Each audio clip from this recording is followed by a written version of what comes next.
Thanks for remaining with us on Africa Independent Television, AIT. I am Ijoma Osamu.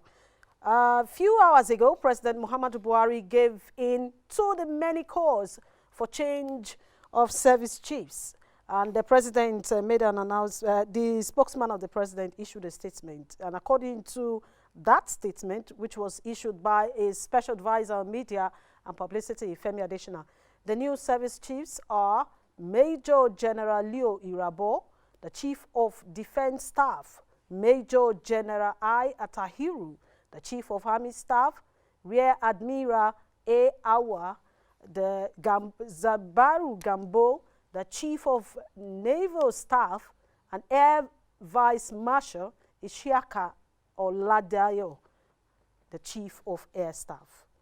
These are the new names. Air Vice Marshal Ishiaka Oladayo Amao is the Chief of Air Staff. And the president congratulated the new service chiefs and urged them to be loyal and dedicated in the discharge of their responsibilities. President Buhari also thanked the outgoing service chiefs for what he called their overwhelming achievement in the country's effort at bringing enduring peace, wishing them well in the future endeavor. Well, we'll just move over to let you get some reactions from some senators on the appointment of new service chiefs. I don't want to accept the term bound pressure, but at least this is something, it's a response to what Nigerians are yearning for. And I believe we are all the good for it. Injecting new personnel into the equation will really improve or change the perception that is with most Nigerians, that having their tenure extended was first illegal and was uncalled for. So I think it's a very good development, and I want to believe that inshallah we are going to see a consolidation of the progress made so far. I want to thank Mr. President and as well plead on the incoming Chief of Staffs, service chiefs, to commit their new posting towards the well-being of Nigerians, because Nigerians don't deserve to have what we are having now. We need to have a better security infrastructure in our country. And before the appointment, the security situation in Nigeria was a source of concern. A lot of persons complained. There was no passing day, and there has been no passing day. The report of attacks, kidnapping, killings, and other criminal activities that has drawn so many attention of a large population of citizens that are not reported in the media. The tabloids and newspapers celebrate headlines of gory experiences by the people in the hands of criminal-minded herdsmen and terrorists, even bandits. And the southwest region of the country have in the past 2 weeks been in the news over some signs of brewing clashes with criminal-minded herdsmen. On Monday, the governors of the region met with Mieti Allah Association to find solution to the brewing crisis there. Even before the recommendations reached from the meeting was even implemented, reports filtered in that the Ibadan residents of a man alleged to have been called for all Fulanis to vacate Ikparapo Igagun community in Oyo State. I think I got that name properly. And Sunday Igbo was razed down by fire. No information yet as to what may have caused the fire.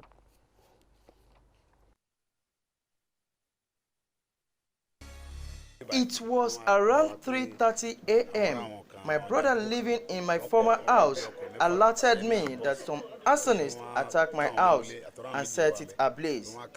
They came in Sienna bus and shot sporadically.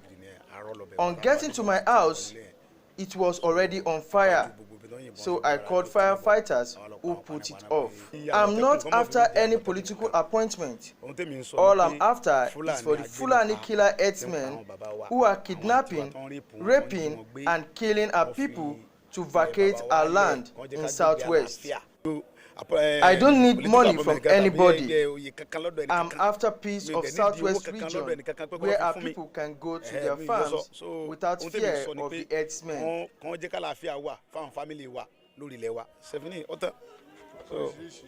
Those who attack my house have the support of some Yorubas who are insiders, but I dare them to attack my new house because that is where I live. If they are man enough, let them attack me.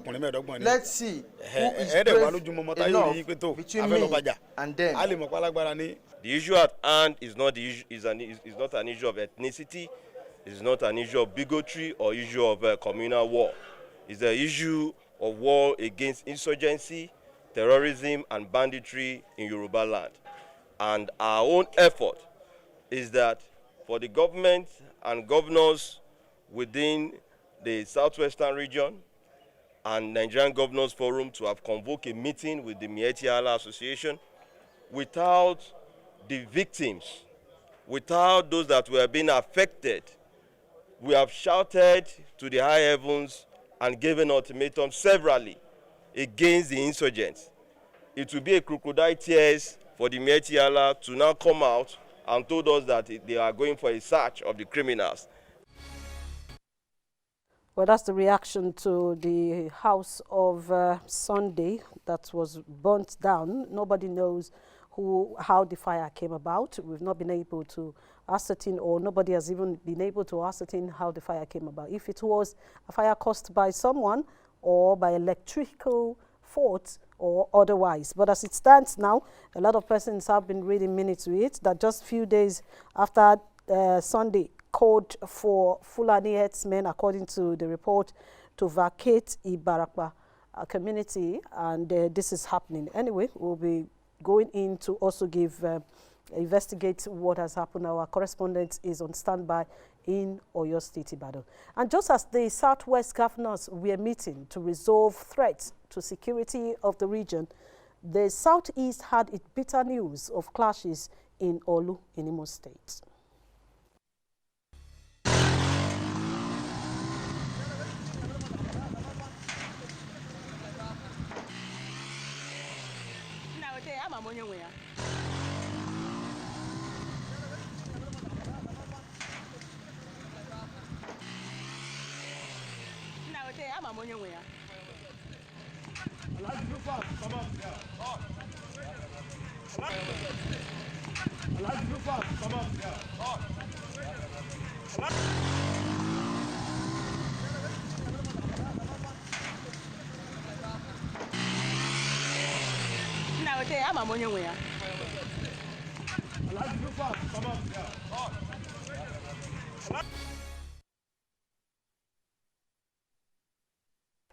And moving on, the Imo State governor also spoke on the developments.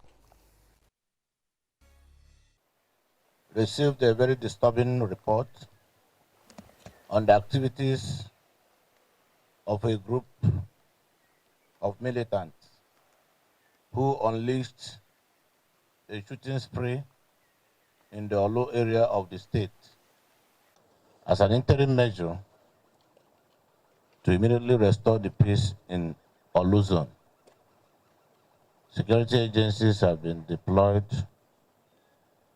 to the area for a 24-hour patrol, and the dusk to dawn coffee has been imposed, 6 p.m. to 6 a.m.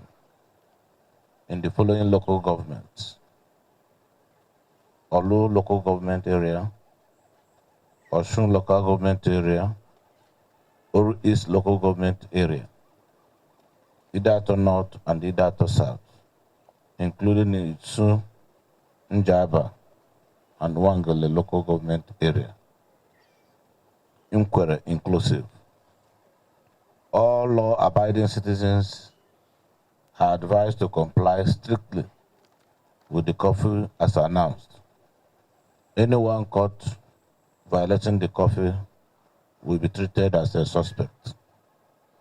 The government wants to assure all the entire people of Imo State that the situation in that area is under control. Governor of Imo State there. And moving on, the week began with a report that kidnappers broke into an orphanage in Naharati community, Abaji, in the Federal Capital Territory, Abuja, that took away some persons from the orphanage.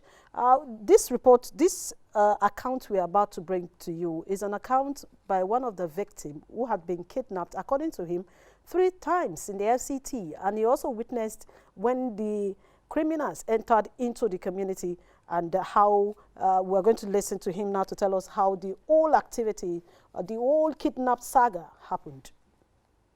My name is Muhammadu Buhari. We live in this area, Narati. Sadly, around 2 o'clock in the night, I hear somebody break my window with cutlass and gun. It's just come out, all of us inside parlor, we leave the room.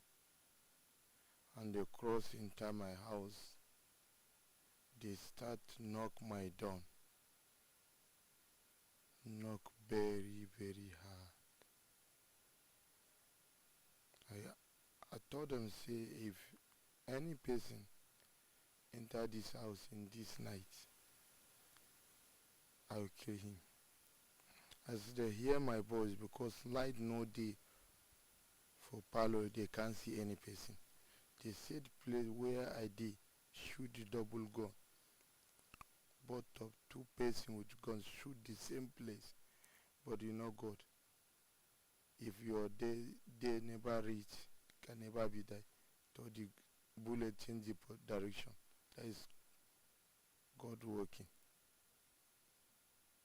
As I can't see blood in my body, I go back to room again. I hide my handset. Just my second wife asked me, say they didn't enter. I could raise my hand up, say, don't touch any place. You hear from me, see me here. Please don't touch anyone, don't wound anyone. And don't do any who get against us. Go wear your clothes. Say, let's go. I say, please, let me wear my clothes first. I will bring the clothes for me. As they can't see blood in my body, say they can't pick me like that. They will carry one of my wife. I say, I beg, don't carry any person here. You are for me and you come meet me.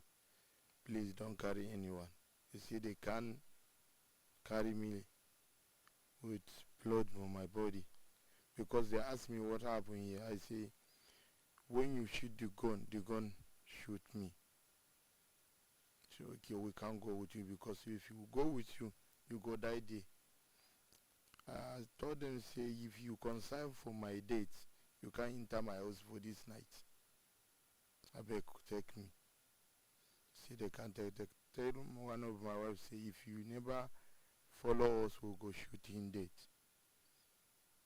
So I asked her, she follow, because no matter how it is, God day.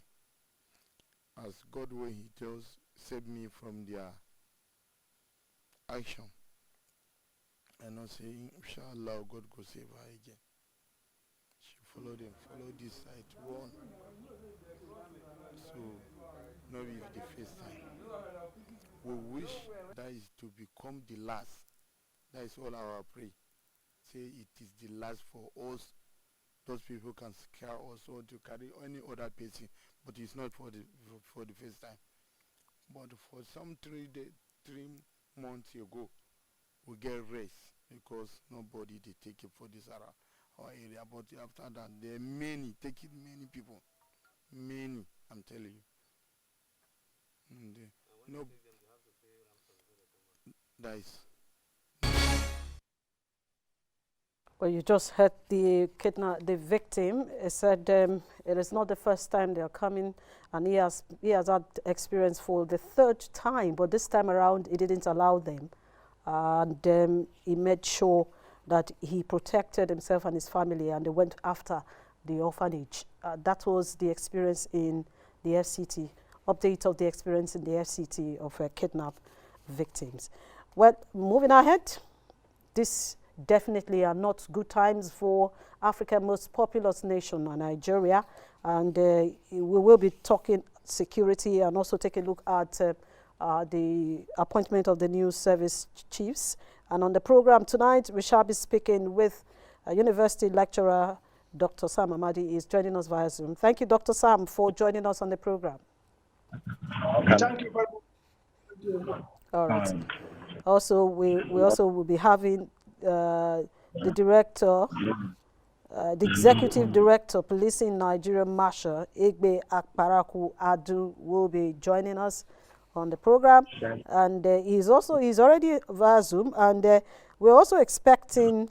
The Policing Nigeria Marshals are at the moment in the southwest region, carrying out investigations into development in that region, and we will be connecting with Chief Hadu from Oyo State via Zoom. He's already on Zoom, and we may be having in the studio a member of the African Union Advisory Board, Issa Ozi Salami. We're still waiting for him. If he comes, he will join us in the discussion. But I'd like to say thank you, gentlemen, for coming on the show. Thank you, Ida. Yeah. And good evening, Nigerians. Thank you very much for being a part of this show. Yeah, before we go for a short break, I just let me quickly bring breaking news from political angle. I have this one I just received now. It's coming from a court in Rivers State. It's still on the revalidation of the APC. APC litigations continue on the membership revalidation and re-registration exercise. The Honorable Justice O. Bassam, upon a motion ex parte today, has ordered that the interim injunction granted on January 21, 2021, restraining the APC and its leadership or agents from conducting a membership revalidation and re-registration exercise, that the said order is hereby extended to a further 7 days pending the determination of the motion on notice already served on the APC May Malabuni as acting National Caretaker Chairman and Isaac Obabula. The court also ordered that the defendant should abide by the order, and the matter whose complainants are Mr. Nna Egberuka and Mr. Gilbert Kishi has been adjourned to 10th of February 2021. So it appears by this order, the APC registration exercise in Rivers State has been halted. It seems the exercise may not go on, but we'll be talking to some of them, the two sides in the APC that are in court. But we won't be discussing the issue in courts because we do not want to be held for content. But moving on, let's go for a short break. Where we return, we'll go straight to our discussion. Stay with us.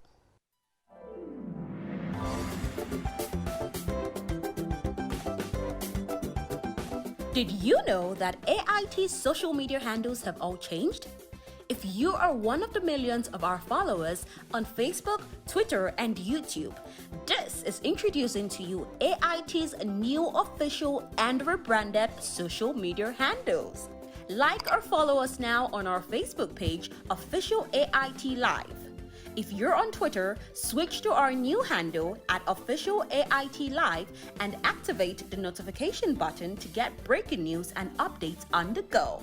For exclusive short videos and photo news, follow our Instagram account at Official AIT Live.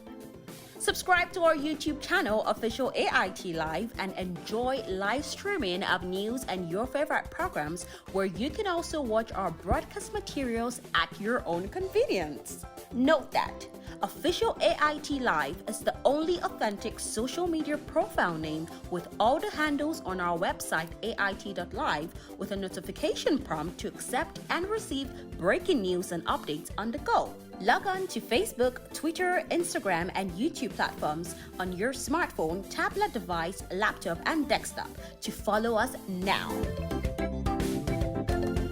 AIT.live. On air, online.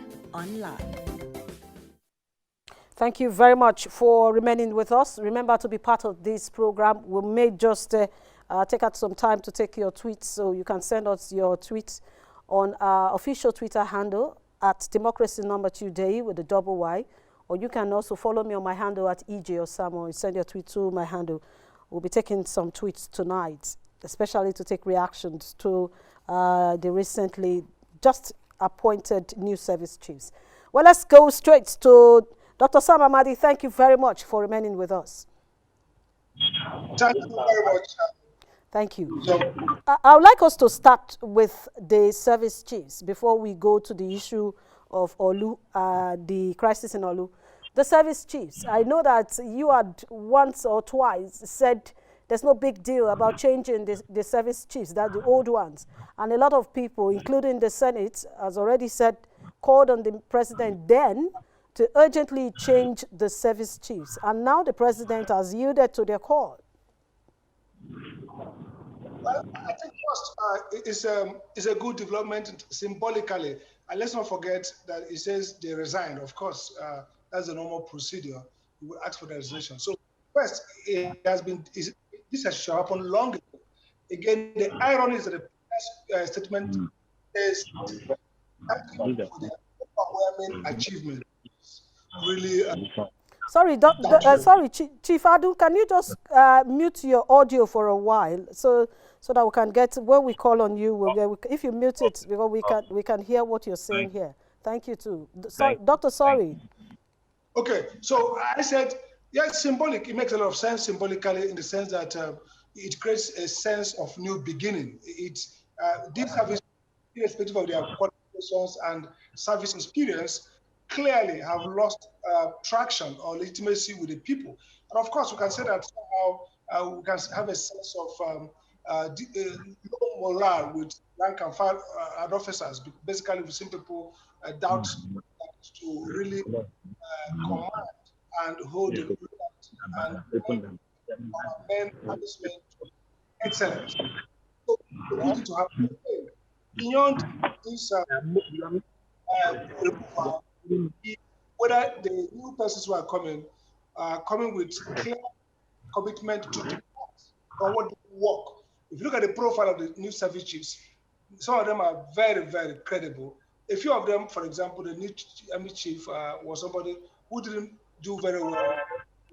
So the question is, yes, are we getting people fit for purpose? And are they going to come in with a new sense of urgency? There are certain issues that are political in terms of commitment, in terms of a new approach to managing not just the Boko Haram fight, which is the main battlefront, but also you can call it civic insecurity, whether in Olo, whether in the southwest or the central part of Nigeria. We've seen some deployment of military personnel that probably the rationale and their involvement in civic life might be questioned. So are we going to see a new code, in which case we're not going to see soldiers deployed for what police can do, or we're going to see soldiers themselves being used occasionally for very tactical maneuver for state governors in terms of pushing back on growing resentment or political opposition. So there's going to be a moment now for the new service chiefs to first define mission critical. What will be the new focus? Again, how will they communicate? They are coming with some degree of goodwill. Many of them have not been found wanting in any significant way. So there's a greater public reception to the leadership. And so if they move ahead and change things fundamentally, especially in terms of communication, in terms of engagement, and symbolically run a much more transparent, honest, and effective leadership, we might see the Nigerian armed forces regaining not just victory on the battlefront, but of course, winning hearts and mind of citizens, which is very important in a symmetrical war like we are facing that will likely last a long time. They need to have the support of citizens, not just to help them, their morale, but also to help them, move ahead when they suffer occasional reversal. But right now, before now, they didn't have that kind of commitment or support of the people. Okay, so this now the right time to change it. It should have been done earlier, but this is still a good time to change them. Okay, let's look at the question. A lot of people from the south have been asking that the service chiefs before now were almost all of them from one region of the country. But this appointment, I think it's an equal. If you look at it, you have 2 from the south and 2 from the north. I think that has answered some of the questions Nigerians have been asking, and why the president is having all service chiefs from one region. Don't you think it's like the president is listening to some of the things Nigerians are saying? Well, in a way, but perhaps not listening enough. Okay, let's take, for example, the chief of army staff. Clearly, I mean, we could argue with limited information that maybe the deputy to Buratai, who is a well-commended general, should have taken over. I mean, so bringing the new person whose tenure as commander of an operation was not very sterling is arguable. Some people could argue that, look, we've got this chief of general staff. Basically, it's a bureaucracy. It's kind of bureaucratic management that maybe, and he's a well-regarded officer. I think Fatai, the Erabo has been well spoken of. I've read a lot of reports for those who monitor and follow this sector is high regarded. So people can argue, well, it makes a lot of sense that it's balanced now. We've seen the balance. But again, strategic high command, people are going to read more into the posting.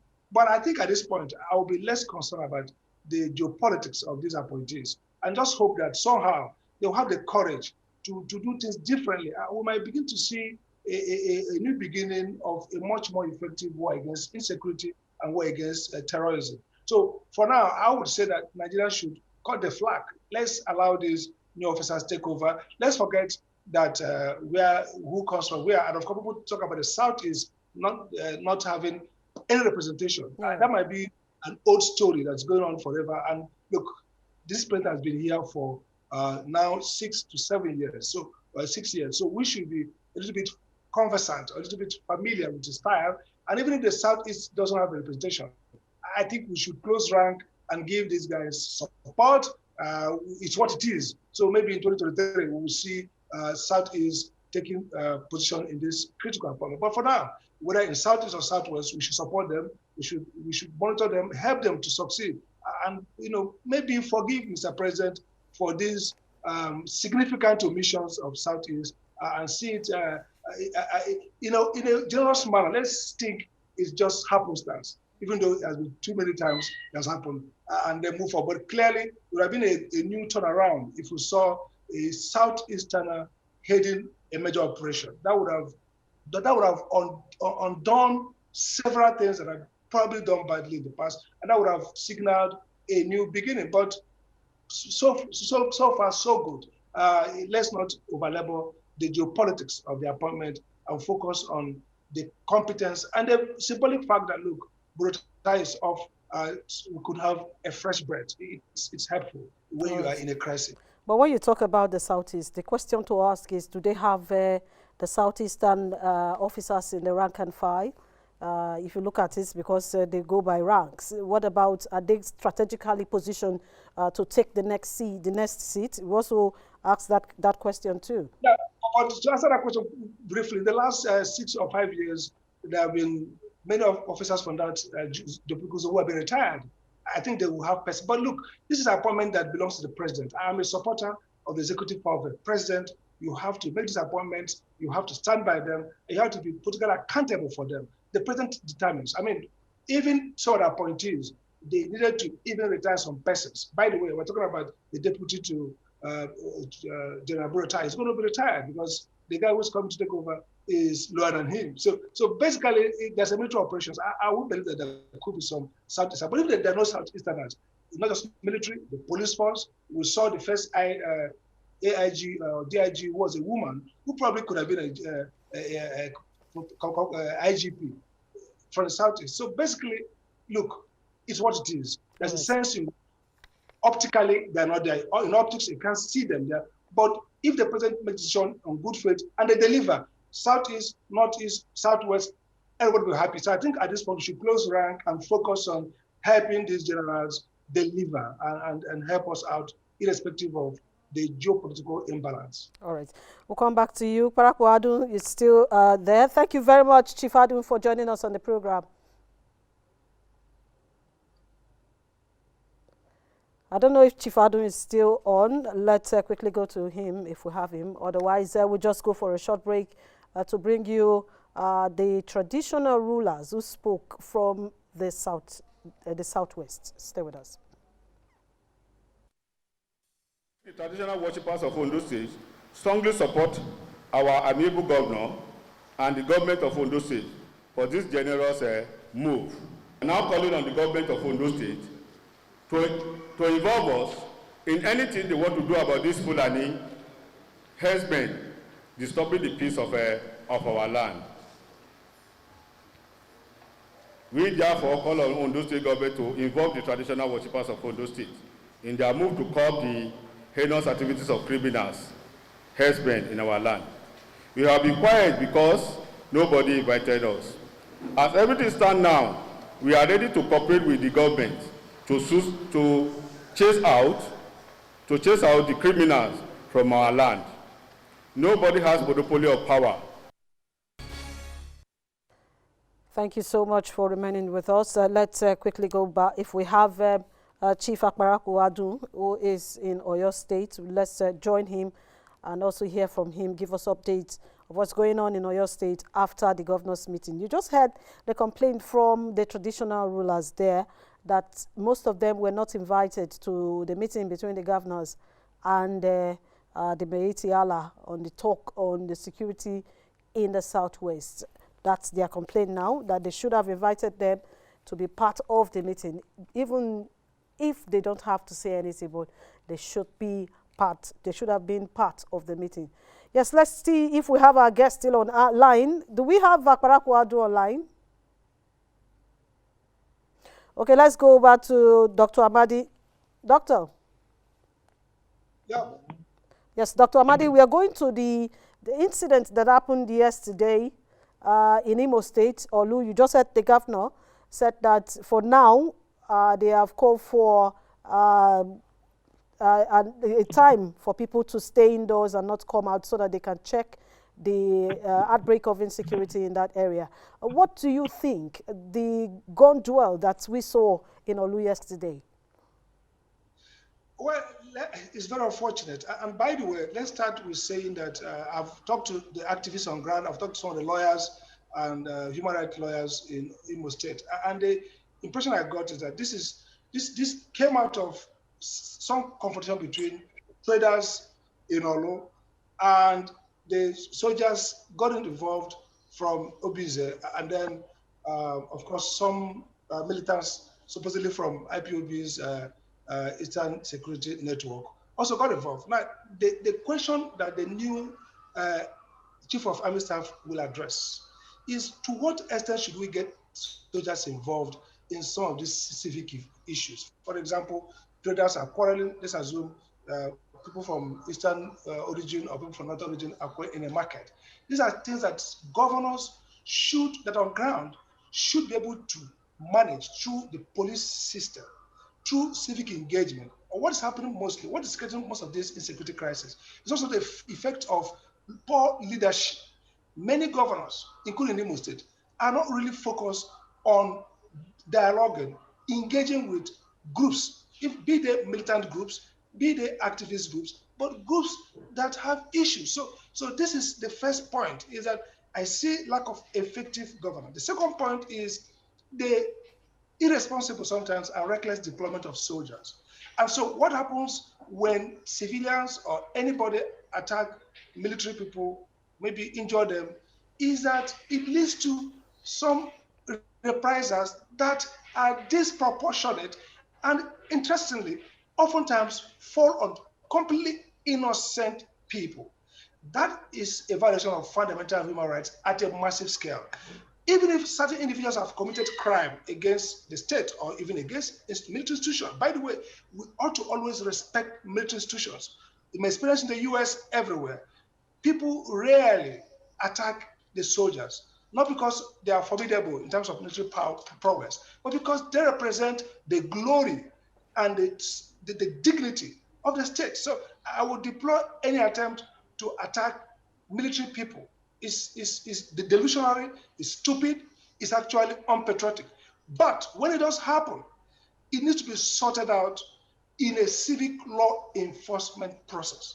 It is criminal, I would say, and primitive for military might to be unleashed to a community in so-called reprisal or to fish out offenders, which results in basically destruction, killings on a wanton, level.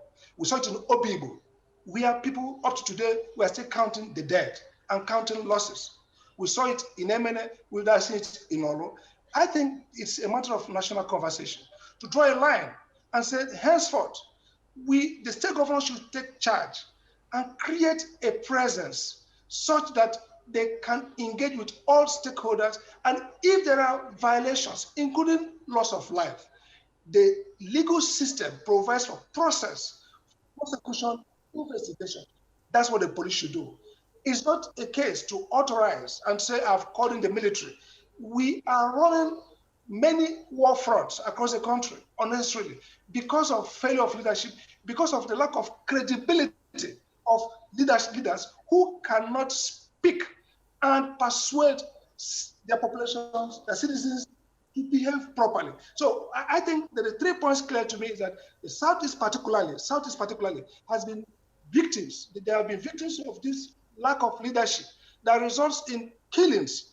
Why are we having too many military operations? Look at Oyo, for example. Look at Ondo in the last week. The leaders in the Southwest were able to head off a crisis that no military was deployed.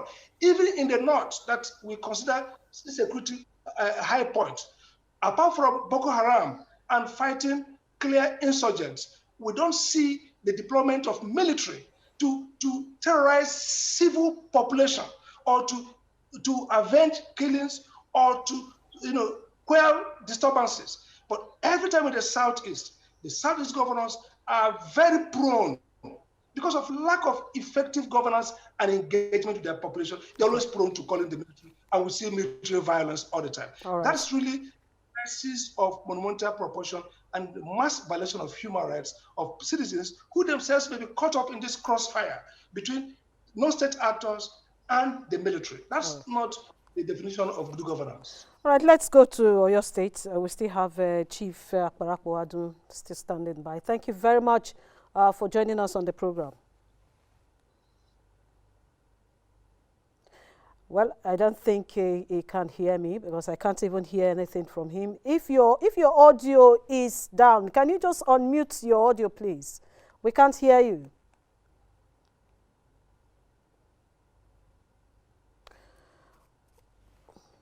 Chief Adun, if you can't hear me or see me, I'm sure you can see me. If your audio is down, or mute your audio so we can have a discussion on the program.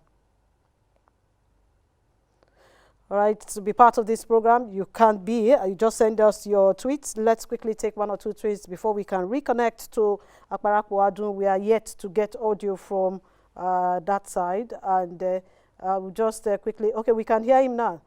Thank you very much. Thank you, Chief.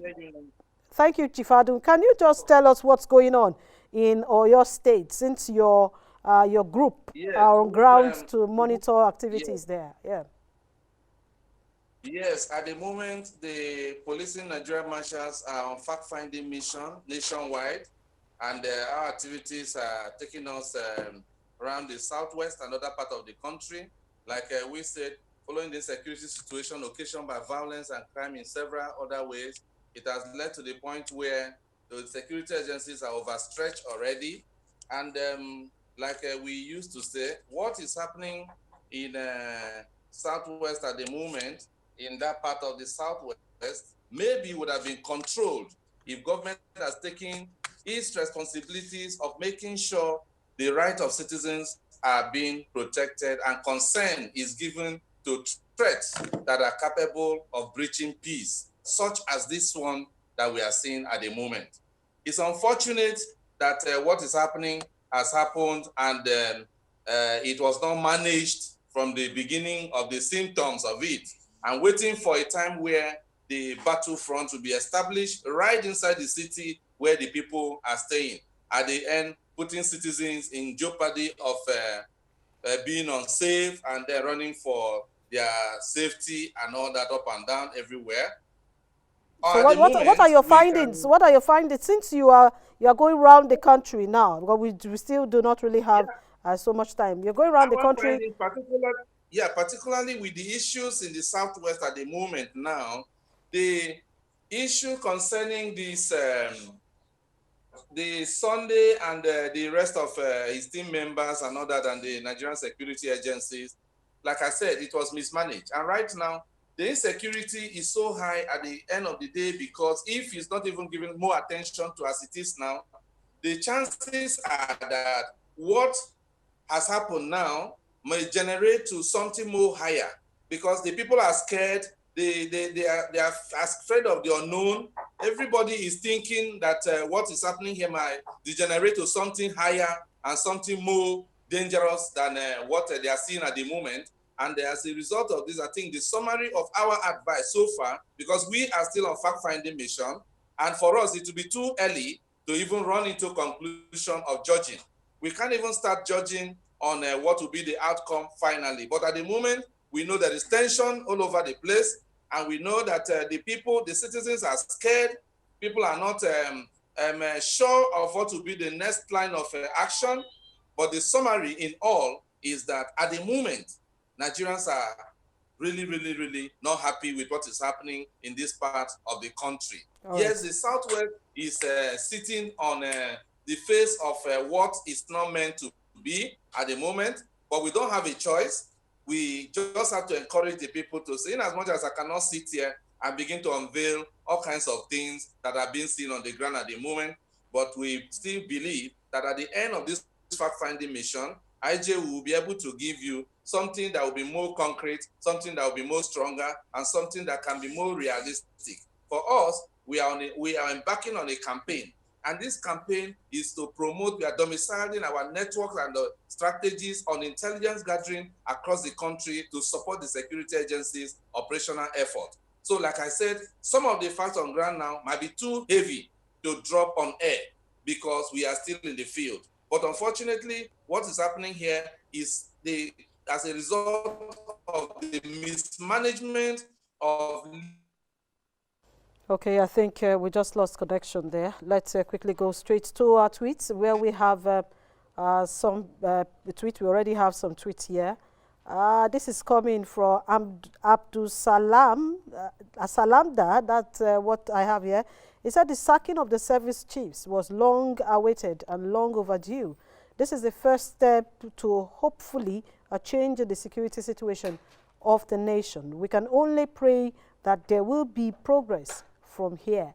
The statement issued by the media advisor to the president, Femi Adesina, is that the service chiefs resigned, and the president congratulated them and commended them for success story, for all the success that they have achieved in the last 6 years. And moving on, I have Obina is tweeting. He said, why does the president always come late in matters of national issues? The people will shout, complain, and die before you will act. This government is not too friendly. I don't know what is written there. Then I have this one. Dolani Robert is tweeting. He said, change of service chiefs won't change anything as long as President Buhari is still the commander-in-chief. That's your opinion. Then Ibu Tomsi is tweeting, he said, why I condemn in strong terms the attack on soldiers in Olu, Imo State by ESN. I also feel that the Nigerian federal government should stop deploying army to do police jobs, especially in the southeast and south region of the country. That's Ibu Thomas is tweeting there. He said, even if we have to condemn what has happened, but we should also please ask the president to stop deploying army instead to the south and southeast to do the job for the police. Then I have this coming from Dr. Mma Olebara. She's tweeting, she said, recent happening in our country strike a lot in the minds of true lovers of the land of our birth. My heart is bleeding because Nigeria is on fire. Wars are raging on all fronts. There is rhythm of violence across the land. Let government rise up to its responsibility. Yes, that is coming from Dr. Mma Olebara. And also we have, we've taken this from Obina. Olajide Joseph said President Buhari is too slow in taking decision. Why did he change the service chiefs now after things has gone out of hand? Well, we wish the new service chiefs all the best. And well, we will be going back again to, we still have more here. Let me just take one or two and then go to Dr. Amadi. Dalami Robert, I wish the new appointed service chiefs good luck. My plea is simply don't pamper terrorists and bandits. Terrorists never repent. That is Robert's plea. Ikechi Innocent tweeted, say, thank God they are off duty. Meanwhile, it's not just about the service chiefs, but about the man on top. That's your opinion. And Osaiti Ogbemudia is tweeting, he said, we hope the new service chiefs are given free hand to activity and engage the insecurity situation in Nigeria. We'll come back again. Let's go to Dr. Madi, thank you for remaining with us. Do we still have Dr. Amadi? Yes, thank you. Can you hear me? All right. Okay, let's remain with our messages. We have lost connection with those we are speaking with via Zoom. The elder Dare Adebanjo is tweeting. They said, what a relief, but it was long overdue. I don't expect that a retired general that knows what it takes will allow service chiefs to overstay their welcome. It is unprecedented in the history of our country. Well, to the new service chiefs, I don't envy them. And moving on, Osaiti is saying the issue should be handled with caution. Dr. Amadi, thank you for remaining with us. Thank you very much. Yes, your final word before we take our leave on the program tonight. Well, first 2 points. First, to say thank you, Mr. President, for making this change, and of course to encourage the new service chiefs to see the criticism of their predecessors as something they can leverage for their own good. So they should come confident that they are meeting, at least they are coming in at a very low expectation. So every improvement they're able to bring will be heralded as a major achievement. So they're coming at the right time when expectations are very low, and so any improvement will be well regarded. Again, finally, I think perhaps they should look again at the policy of deployment of military for civil issues. It's actually unconstitutional because the Constitution provides for processes for internal deployment. So the governors are over deploying military. They need to rely on the police and the civic forces, security agencies, and paramilitary agencies, rather than using military to deal with conflicts that are better managed in civil ways. So I would say they need to reconceive the role of the military in civic disturbances and focus on fighting and winning the major crisis of national security and, of course, re-insurgencies wherever we have them. I wish them luck, and I think Nigeria should give them support at this point because security is critical to our economic development. And irrespective of partisan views, we need to support the military, respect it, and and give all our loyalty to the forces that protect us. All right, thank you very much, Dr. Amadi, for always being a part of this program. Hopefully, we'll be talking more on issues that concerns state of the nation. Thank you very much. Thank you. Yes, if we can still get linked to Chief Akbarakwadun, let him just have his parting word, or we just go straight to more of our tweets before we say a good night on the program tonight. Yeah, IJ, I can hear you loud and clear. I don't know if you can hear me. Yes, what do you have to say now? Yeah, what I'll have to say now, my simple call will be that Nigerians should be a little more patient again, especially now that the long-awaiting call has been achieved of the service chief being changed. Let's see if the security situation will improve. We are praying, also wishing that the new service chiefs will do Nigerians more good if they will make the system more open, more transparent to enable intelligence gathering flow. The relationship between the citizens and the security agencies have been the basic reason why intelligence gathering have been very difficult and sometimes affecting the result in general. So we want to encourage the citizens, first of all, especially in this part of Southwest and the Northeast in general, another part of the country where insecurity is giving us issues here and there, to join hands together and support security agencies in general, not just the service chiefs. All right. But to see. All right, thank you very much. Chief Akbarakwadun is the Executive Director of Policing Nigeria, Marshal, and right now they are in the Southwest investigating security and insecurity reports from that area. Thank you for coming on the show. Let's just take one or two tweets and then say good night. Solomon Springfield, they're saying Buhari replacing Burutai and other service chiefs is like declaring public holiday on a Sunday for students. As far as Buhari is still the commander-in-chief, there's still no difference. And moving on, this one from Robert is still tweeting. Stephen Michael O says the new CDS and CSC must start the demilitarization of the southeastern part of Nigeria if the army must retain its prestige and worth in the zone. If this is not controlled, very soon other zones will fall out with the army. Army has no business with civilian. Finally tonight, another Stanley Waziri is saying, first air at last. Okay, fresh air, that's what it means, at last. Anything that will restore peace and less killings is highly commendable, highly welcome, and congratulations to our new service chiefs. Well, that's the much we can take. We'll see so many congratulations for the service chiefs. Well, until we return tomorrow, 7 p.m., we'll be looking at political issues strongly. We're going straight to politics and probably take a look at a little bit of still security, because that's the purpose of governance. Until then, remember to follow me on my handle at EJ Osamo. Good night.